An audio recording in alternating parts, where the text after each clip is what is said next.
silaturahmi dari CKP Angkatan 10 Kota Palembang. Hari ini saya mendapat tugas demonstrasi konseptual 3.1 tentang pengambilan keputusan berbasis nilai-nilai kebajikan sebagai pemimpin. Hari ini saya akan mewawancarai kepala sekolah saya dari SD Negeri 183, yaitu yang terhormat Bapak Sadat Musadat SPD. Inilah wawancara saya dengan Bapak Musadat SPD. Halo Bapak, apa kabar? Alhamdulillah Bu, baik. Gimana Bu, yang bisa dibantu? Alhamdulillah, baik juga. Terima kasih Bapak. Kemarin saya sudah meminta izin sama Bapak untuk mewawancari Bapak untuk kegiatan tugas dari guru penggerak. Di mana Bapak sudah menyanggupinya untuk kegiatan kita hari ini. Terima kasih banyak ya Bapak. Begini pertanyaannya ya Bapak ya.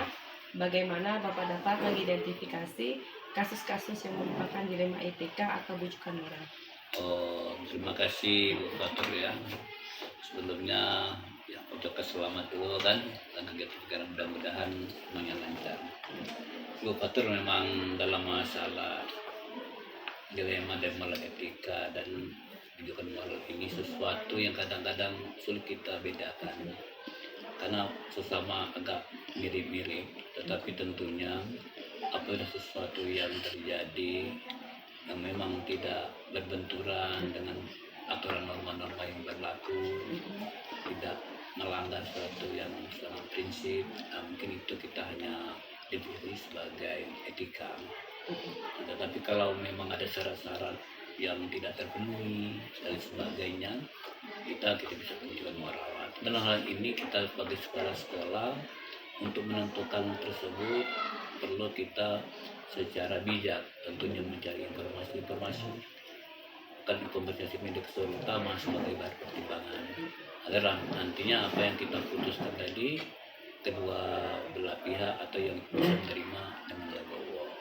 Mudah-mudahan ya seperti itu tidak ada yang merasa dirugikan karena selagi bisa kita selesaikan, kenapa harus kita berkesulitan itu.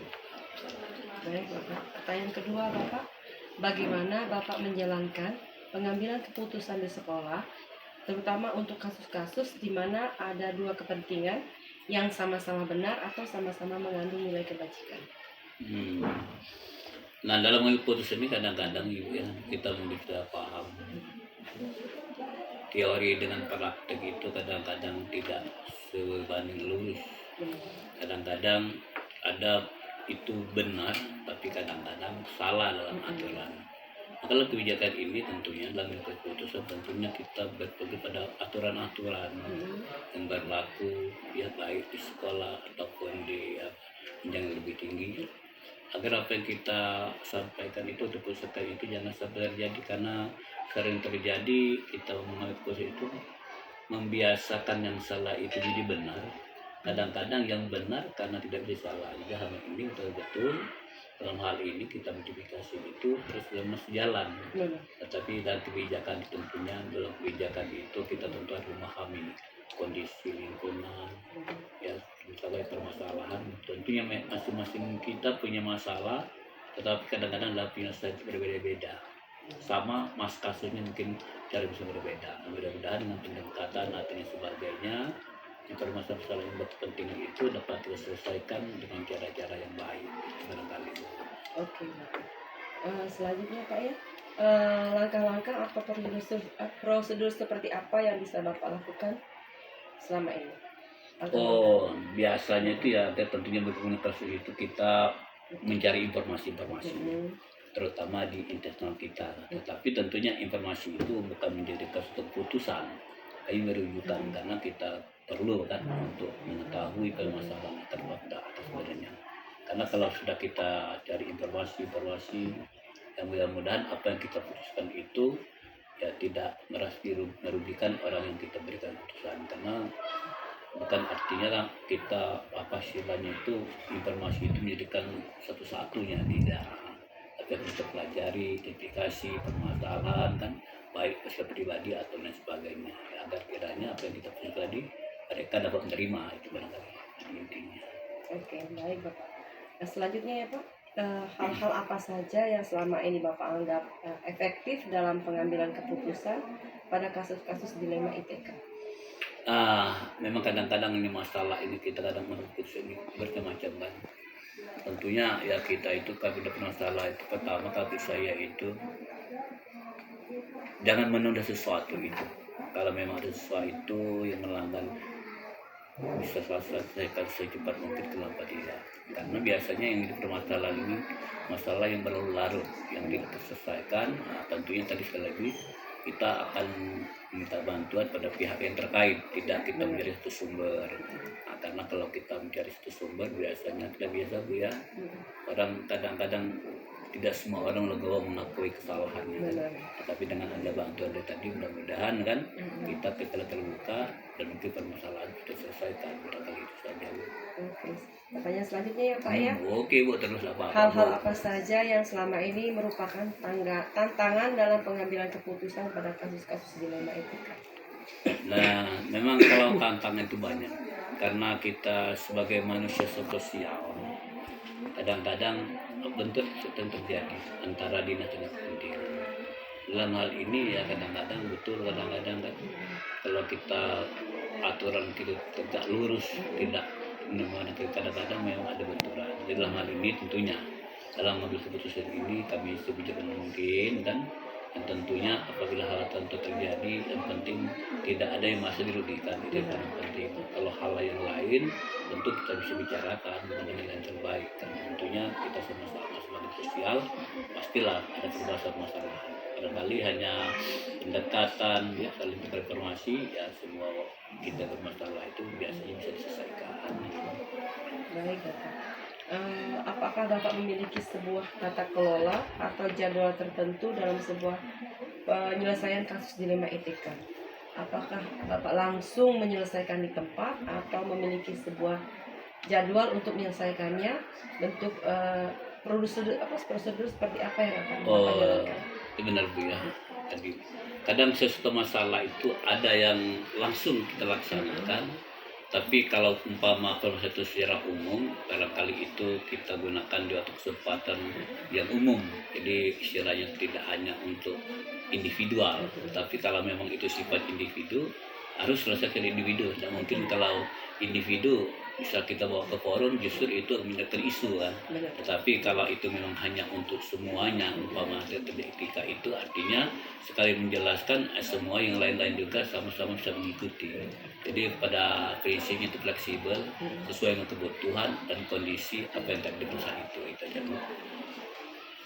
Adakah seseorang atau faktor-faktor apa yang selama ini mempermudah atau membantu Bapak dalam pengambil keputusan dalam bentuk kasus dilema etika?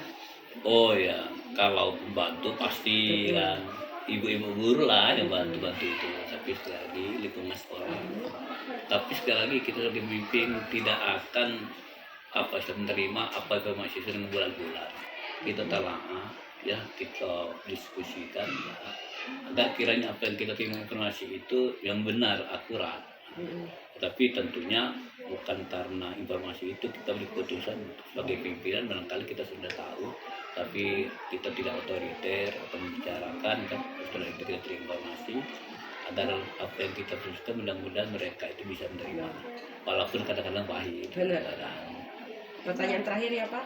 Yang terakhir adakah semua hal yang telah disampaikan pembelajaran apa yang dapat Bapak petik dari pengalaman Bapak dalam mengambil keputusan dilema etika? Lah, kalau pengalaman ini banyak sekali. Kadang-kadang memang etika ini karakter.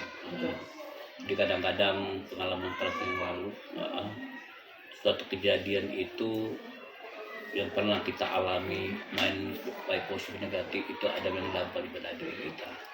Kadang-kadang dengan kejadian-kejadian kasus etika itu baik menjadi pembelajaran bagi kami sebagai pemimpin, dan juga bisa kami sampaikan di ruang-ruang tertentu, baik masalah kasus dan penanggulangan dan sebagainya. Karena betul etika dan menunjukkan moral ini kadang-kadang secara tidak langsung sering menghambat kegiatan belajar mengajar kalau tepat tidak kita laksanakan. Ya mudah-mudahan lah kan kalau pengalaman yang kami dapatkan itu menjadi bahan atau masukan dari rekan lain ya bila menemui kasus itu barangkali itu lebih fleksibel ya Bu gitu. Oke, terima kasih banyak Bapak Oke, jawabannya Bu. hari ini. Terima kasih sudah meluangkan waktunya. Beni ucapkan terima kasih.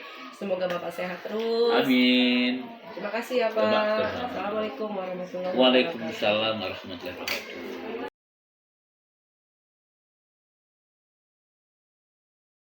Assalamualaikum warahmatullahi wabarakatuh Bapak. Perkenalkan, nama saya Fatul Rahmi, calon guru penggerak angkatan 10 tahun 2024-2025 angkatan 10. Saya berasal dari SD 183. Hari ini kedatangan saya untuk mewawancarai Bapak karena ada tugas dari kegiatan guru penggerak di demonstrasi konseptual 3.1 tentang pengambilan keputusan berbasis nilai-nilai etika sebagai seorang pemimpin. Terima kasih Bapak sudah meluangkan waktunya, sudah mau untuk bercerita sama saya, sudah meluangkan waktunya. Apa kabarnya Bapak hari ini? Alhamdulillah, kabarnya baik, sehat. Alhamdulillah. Terima kasih banyak Bapak. Saya mau tujuan saya di sini untuk mewawancarai Bapak sebagai seorang pemimpin SD Negeri 190 Kota Palembang. Baik Bapak. Pertanyaan pertama ya Pak. Selama ini Bapak dapat mengidentifikasi kasus-kasus yang merupakan dilema IPK atau bujukan moral. Bagaimana Bapak dapat mengidentifikasi kasus-kasus yang merupakan dilema IPK dan bujukan moral? Terima kasih yang sepengetahuan aku. Setiap pemimpin kan beda-beda. Betul, Pak. Cara menangani, cara menyampaikan itu kadang-kadang beda. Kalau saya pribadi ini mungkin hampir sama, tapi yang saya lakukan yang pertama, setiap manusia itu kan mempunyai masalah. Artinya masalah itu jangan kita vonis. Artinya masalah itu harus kita lihat dari sisinya. Artinya gini, orang yang terlambat ngajar itu kita lihat dulu, kenapa dia bisa terlambat. Jangan selaku kita pemimpin, mentang-mentang kita pemimpin lalu kita marah, oh belum tentu gitu. Sama halnya kita berlari ke dengan anak. Jadi anak sebenarnya paling mudah. Artinya sekarang itu gimana ya, sistem pembelajaran di kurikulum merdeka itu harus kita mengenal anak itu, watak-watak anak, karakter anak itu. Jangan mudah ikut dengan anak. Sekarang ini kan selama ini kadang-kadang kepala sekolah dengan guru-guru agak jauh. Tidak perlu seperti itu. Nah, artinya kita pendekatan dengan guru. Kalau kita dekat kan dekat ruginya. Benar. Nah, jadi kalau kita dekat dengan guru, artinya mereka kita diayu, kita diajak kerjasama ya. Tapi kalau kita ada gap, ada pembatasan, oh bukan lagi seperti itu. Sama halnya kita menangani suatu kasus, umpamanya masalah terlambat tadi guru ya. Kita tahu guru itu terlambat, seharusnya kita tanya kenapa terlambat. Kan kita tahu kan masalah. Oh Pak, aku ini terlambat gara-gara anak aku sakit. Aku ada permasalahan yang mungkin makanya terlambat. Jangan ujung-ujung itu. Oh jadi ya, karena kita ini ketemu juga istilahnya keluarga kita sakit. Ada lagi dengan siswa. Siswa ini paling mudah sebenarnya. Jangan siswa itu tidak ada gunanya kita marahi siswa. Artinya kita lihat dulu kondisi anak. Nah, kenapa kamu terlambat? Nah, kenapa kamu tidak mengerjakan itu? Kita lihat dulu. Senang dulu hati mereka itu. Nah, itu permasalahan yang harus kita bukan seperti dulu sistem pengajaran. Baik Bapak, sangat jawabannya sangat bagus sekali Bapak. Saya lanjut ke pertanyaan kedua ya Pak ya. Selama ini kan Pak, bagaimana Bapak menjalani pengambilan keputusan di sekolah Bapak, terutama untuk kasus-kasus di mana ada dua kepentingan yang sama-sama benar atau sama-sama mengandung nilai kebajikan. Oh jadi gini, jadi kadang-kadang menurut kita baik, tapi menurut orang itu baik. Belum tentu ya. kita lihat dari sisi permasalahan itu maksudnya. Kalau menurut kita itu bagus, tapi alangkah baiknya kita kan pengetahuan. Artinya kita berpikir kalau seandainya saya sampaikan seperti itu kan tersinggung apa enggak? Kalau seandainya tersinggung nggak usah kita sampaikan. Dengan adanya teman-teman kita jadi pimpinan jadi ini aja usah. Iya, iya. Iya, Oke, betul. boleh. Betul, Pak. Benar. Bagus sekali ya, Pak. Benar. Pertanyaan selanjutnya, Pak. Langkah-langkah atau prosedur seperti apa yang biasa Bapak lakukan untuk kasus-kasus tersebut? Langkah-langkah yang saya ambil satu, dekati atau kita tahukan permasalahan. Jadi setiap permasalahan itu jangan dijauhi. Permasalahan itu harus kita dekati. Kita contoh banyak sebenarnya permasalahan. Contoh di anak, umpamanya. Kasus kita ini sebenarnya di pembelajaran itu kan di anak itu. Jadi anak itu kadang-kadang tidak mau belajar. Kan ada permasalahan. Jadi bagaimana trik kita itu untuk supaya kita senang. Sama halnya dengan guru. Kalau seandainya guru ada permasalahan, kita harus tahu. Bukan berarti kita kepo. Iya. Tapi itulah tugas kita sebenarnya. Jangan sampai permasalahan di anak buah kita pada tahu. Kita tahu, oh ini nak, ini bu, ini harusnya jalankan seperti ini. Tak. Jangan ibaratnya mengambil keputusan itu bertentangan dengan nurani. Setiap manusia itu mempunyai kelemahan dan kekurangan masing-masing. Tapi yang jelas kita garis bawahi bahwa permasalahan itu harus selesai. Apa ada ditutup-tutupin ya, Pak ya? Iya. Selanjutnya ya, Pak. Hal-hal apa saja nih, Pak, yang selama ini Bapak anggap efektif dalam pengambilan keputusan pada kasus-kasus dilema etika? Yang paling efektif tadi masalah kan untuk pribadi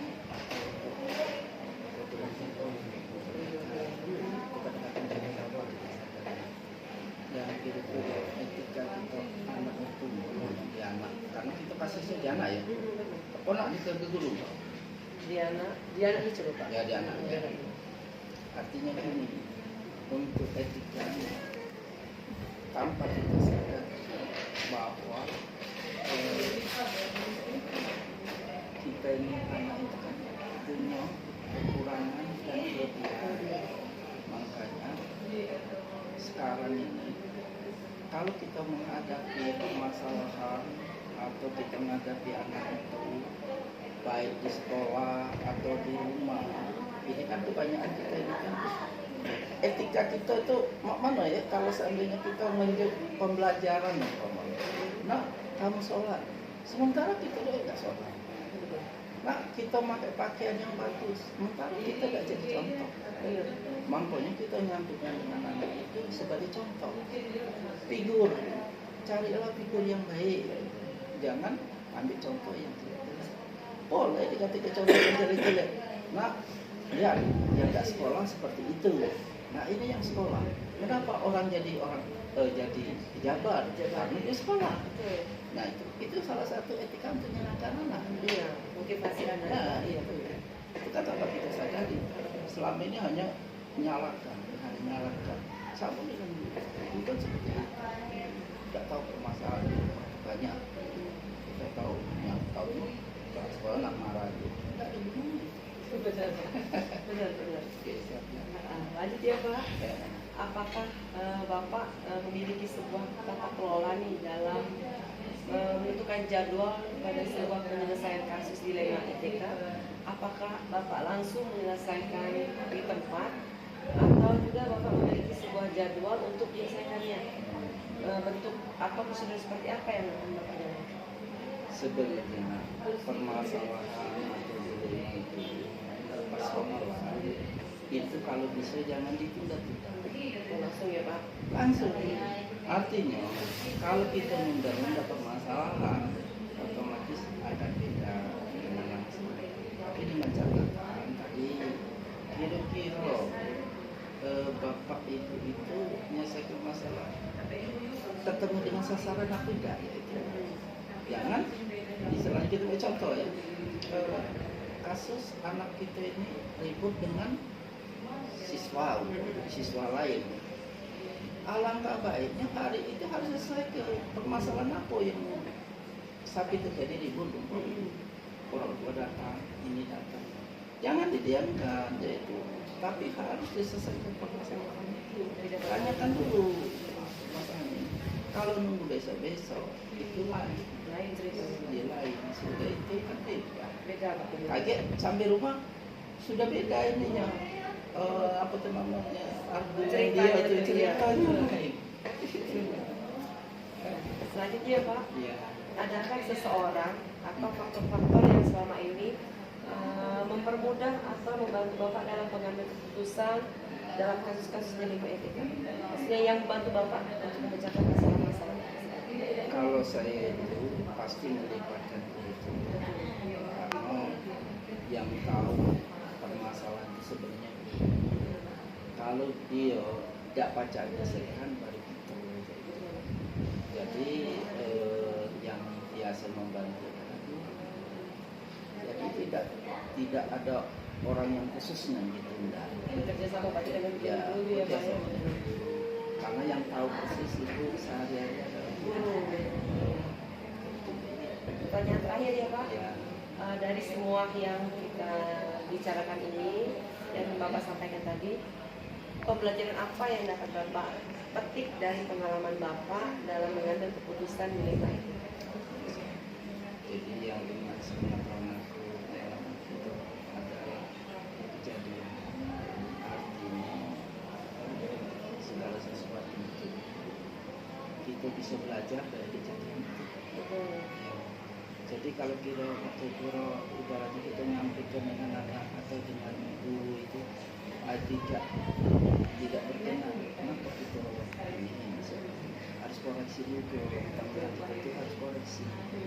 Artinya kok ngapo anak itu tidak senang dengan aku, ngapo guru itu tidak senang koreksi diri. Menurut dia jangan egonya, artinya ego itu kita samping di zaman sekarang itu pemahaman artinya pengertian sama dengan kita anak itu kalau kita suruh belajar agak susah itu kalau kita tidak tahu ininya triknya tapi kalau kita tahu triknya mudah ya. Gitu. Oke. Terima kasih Bapak, terima kasih banyak sudah meluangkan waktunya, jawabannya juga sudah sangat bijak sekali jawabannya. Terima kasih, sehat-sehat terus Bapak, terima kasih.